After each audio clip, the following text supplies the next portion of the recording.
चलिए शुरू करते हैं। तो मेरा नाम एडवोकेट जया ठाकुर है। मैं जबलपुर एमपी से निवास करती हूँ।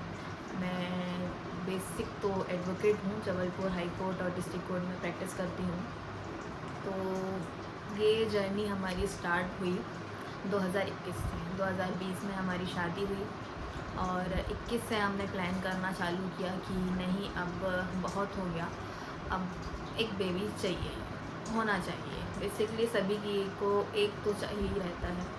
फिर उसके बाद भगवान की कृपा है, अगर दूसरा देते हैं तो ठीक है, नहीं देते तो भी ठीक है। तो ऐसा सोच के हमने ट्राई करा। तो हमने 2 साल 3 साल हर डॉक्टर के पास गए। हमने मतलब कि ऐसा जबलपुर में कोई डॉक्टर नहीं बचा होगा जिसको हमने ना दिखाया। मैं कई गायनिक से मैंने सलाह ली, सब किया, पर किसी ने भी मुझे प्रॉपर गाइडलाइंस नहीं दी कि क्या हुआ है, क्या किस वजह से आपको बच्चा नहीं रुक रहा है। तो ऐसे कर सब करते करते मैंने बहुत सारे डॉक्टर बदले। फिर लास्ट में मुझे एक डॉक्टर मिली जिनका नाम मैं आपको लास्ट में बताऊंगी।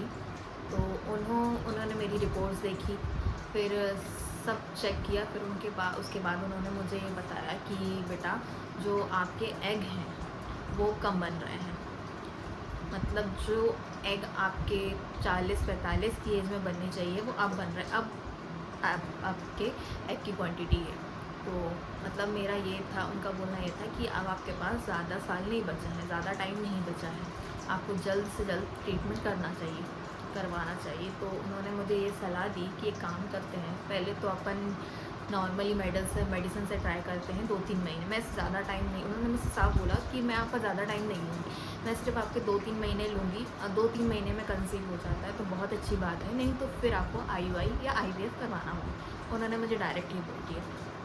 तो फिर उन्होंने बताया कि बेटा, तुम्हारा जो AMH लेवल है वो 0.09 है। तो मैं तो शॉक थी, मुझे तो कुछ पता नहीं इसके बारे में। यहाँ तक कि मैंने इतने सारे डॉक्टर को बताया, किसी ने मुझे ये नहीं बताया कि तुम्हारा AMH कम है। दूसरी बात कि इतने डॉक्टर को दिखाने के बाद थर्ड डॉक्टर ने मुझे ये बताया था कि मुझे थायराइड है।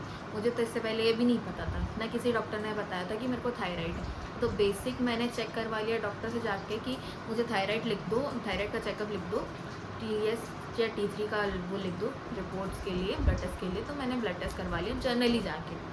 तो मुझे पता चला कि भाई मुझे तो थायराइड है, हाइपोथायराइड है वो भी, जो कि प्रेगनेंसी के लिए ठीक नहीं है। फिर मैडम ने मुझे कंसल्ट किया कि बेटा ये दवाइयाँ खाओ, और अभी अपन 3 महीने ये दवाइयाँ ट्राई करके देखते हैं, थायराइड भी तुम्हारा नॉर्मल, थायराइड की दवाई कंटिन्यू रखूँ, ये सब करने को कहा। और मैंने उनके पास 3 में से 4 महीने इलाज करवाया, मुझे कोई रिज़ल्ट नहीं मिला। बट ये था कि उन्होंने जो गाइडलाइंस बताई मुझे, जो इन्फॉर्मेशन दी वो पूरी करेक्ट थी, कुछ गलत नहीं था।